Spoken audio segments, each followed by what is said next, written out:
Adesso lascio la parola alle note del maestro Diego Cal e vi ringrazio. Buona festa della Repubblica, viva l'Italia!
Credo che Polcenigo abbia trovato un modo bellissimo per ricordare che cos'è il 2 giugno.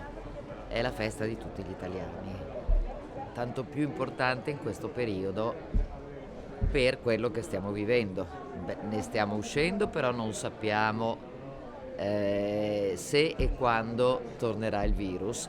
Siamo però più forti perché adesso sappiamo anche un po' come governarlo e come gestire le situazioni. Quindi ho trovato splendida la scelta dei brani, l'inno d'Italia ovviamente in apertura, poi Ti solleverò, noi ci stiamo sollevando, risollevando, e Alleluia di Leonard Cohen.